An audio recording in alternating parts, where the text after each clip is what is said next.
Mesdames et messieurs, bienvenue à ce nouveau numéro du récap de la semaine. On débute ce récap en République démocratique du Congo où la cour militaire de Kinshasa-Gombe, siégeant en matière répressive au premier degré à la prison de Ndolo, a condamné le jeudi 8 août 2024 Corneille Nangaa et consort à la peine de mort. Ce verdict est tombé après des plaidoiries de la partie civile et les avocats de la défense. Cette juridiction dit poursuivre ses prévenus pour crimes de guerre, participation à un mouvement insurrectionnel et trahison. Ils sont accusés d'avoir commis ces infractions sur la population des territoires des Rutshuru et Massissi dans le Nord Kivu de février jusqu'à ce jour. Il leur est reproché d'avoir créé un groupe armé qui combat l'armée régulière aux côtés de l'armée rwandaise dans le Nord Kivu. Les prévenus ont 5 jours à dater du jeudi pour interjecter l'appel. Le procureur militaire avait invité la cour militaire de Kinshasa-Gombe de juger, je cite, par défaut les prévenus absents à l'audience pour raison de fuite.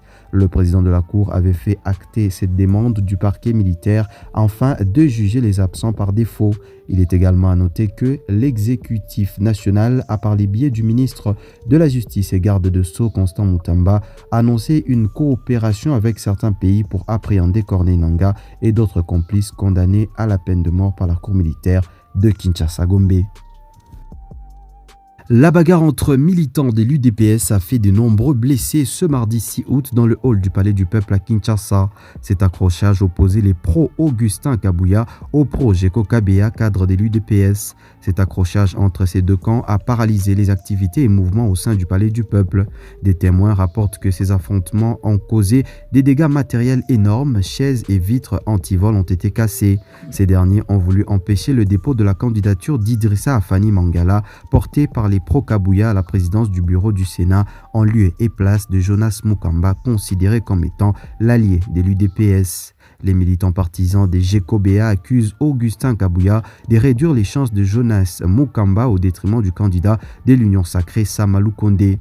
Pour eux, Augustin Kabuya n'a plus la décision d'engager le parti présidentiel. Au cours du Conseil des ministres du vendredi 9 août dernier, le gouvernement a adopté une série de mesures visant à lutter contre la vie chère en RDC. Il s'agit notamment des taxes et redevances sur le maïs qui constituent la base de l'alimentation de la majorité des Congolais. Les mesures fiscales et parafiscales adoptées portent notamment sur la suppression des tout droits, taxes et redevances sur le maïs et la farine de maïs. Il s'agit d'un total de 24 actes dont certains sont supprimés, d'autres sont réduits de 5, 25 et 50%. S'agissant de la régulation du marché intérieur et de la surveillance des contrôles de prix, le gouvernement suminois a décidé, je cite, d'évaluer et de certifier sur PV les stocks existants et en cours ayant traversé les frontières, relever les prix en vigueur avant la mise en œuvre des mesures, contrôler le taux d'échange appliqué par les gros importateurs et distributeurs. Une autre décision porte sur la suppression des barrières illicites qui impactent sur les prix des biens de première nécessité, ainsi que l'opposition des sanctions des personnes qui sont à la base de la création de ces barrières. Pour atteindre les résultats escomptés afin de soulager les Congolais frappés par la vie chère et qui ont du mal à nouer les deux bouts du mois, il a été décidé que le ministre de la Justice, Constant Mutamba, devait être mis à contribution, notamment pour dialoguer avec les importateurs sur le terrain, mais aussi pour contrôler si toutes les mesures prises par le gouvernement, notamment la baisse des prix sur le marché, est strictement appliquée par des entrées en vigueur. Depuis quelque temps, le prix de plusieurs produits ont flambé en RDC, perturbant ainsi le panier de la ménagère. Les relations diplomatiques entre Kigali et Bruxelles continuent de s'envenimer. L'ambassadeur belge sortant Bert Vermeyssen ne sera pas remplacé pour l'instant. La Belgique ayant retiré sa demande d'accréditation d'un nouveau représentant, faute de réponse du Rwanda. 6 mois après avoir envoyé une première demande, la Belgique a lancé un ultimatum à Kigali en juin dernier, laissant 24 heures aux autorités rwandaises pour se prononcer sur l'accréditation d'un nouvel ambassadeur, sans quoi leur silence serait considéré comme un refus. En cause, le refus de Bruxelles d'accréditer Vincent Karega, ancien ambassadeur rwandais en RDC, d'où il a été expulsé, et auparavant en Afrique du Sud, où il a notamment été accusé d'être impliqué dans la persécution d'opposants rwandais. Les relations entre la Belgique et le Rwanda, qui ne sont pas rompues à ce stade, vont devoir se poursuivre au niveau des chargés d'affaires dans un contexte très tendu. Kigali considère en effet que Bruxelles prête un peu trop l'oreille aux revendications de la RDC sur la scène internationale en lien avec le conflit dans le Nord Kivu avec le groupe rebelle du M23 soutenu par le Rwanda. Des affrontements ont éclaté à Nairobi, capitale du Kenya, entre manifestants et policiers le jeudi dernier. Les manifestants réclament la démission du président William Ruto. Les commerces de la capitale étaient fermés et des barrages routiers ont été installés par les forces de l'ordre. Malgré un nouveau cabinet incluant des membres de l'opposition, la tension reste vive. Le président Ruto a condamné les manifestations et exhorté les Kenyans à les éviter, suggérant de voter pour les changements lors du scrutin prévu en 2027. Des violentes manifestations ont éclaté au Kenya le 18 juin dernier suite à l'annonce d'un projet de loi financier controversé qui prévoyait une augmentation des impôts. Depuis, plus de 50 personnes sont mortes selon la Commission nationale des droits de l'homme du Kenya. Bien que le président ait renvoyé le projet de loi au Parlement, mais les appels à sa démission persistent toujours. Les manifestants pointent du doigt une mauvaise gouvernance et de la corruption à outrance.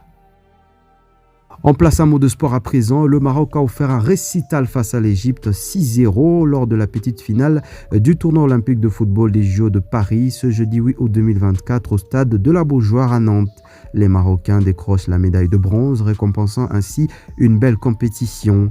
La France, quant à elle, le pays hôte, s'est incliné en finale face aux Espagnols sur la note de 3-5 à Paris au Parc des Princes. L'équipe de Thierry Henry a loupé l'opportunité de remporter la médaille d'or à domicile après leur parcours presque parfait. Toujours aux JO de Paris, la première médaille d'or remportée par le Botswana aux Jeux Olympiques est un événement historique. Letsil Tobago, vainqueur dans les épreuves de 200 mètres, est entré dans l'histoire en offrant une médaille d'or pour la première fois à son pays, le Botswana.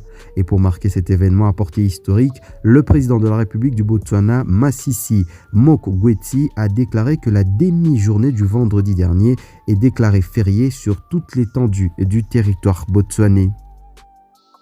Ceci est une nouvelle qui a attristé le cœur de plusieurs amateurs de football. Issa Hayatou, ancien président de la Confédération africaine de football, CAF, de 1988 à 2017, s'est éteint ce jeudi 8 août 2024 à Paris de suite d'une longue maladie. L'homme était âgé de 77 ans.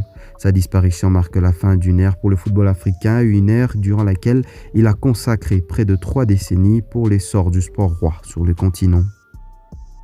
Mesdames et messieurs, c'est la fin de ce récap de la semaine. On se quitte avec les images du clip de la chanson Novelas de l'artiste Héritier Watanabe tiré de l'album Chemin de la gloire. On s'est dit au revoir sur ces belles images et on se retrouve la semaine prochaine.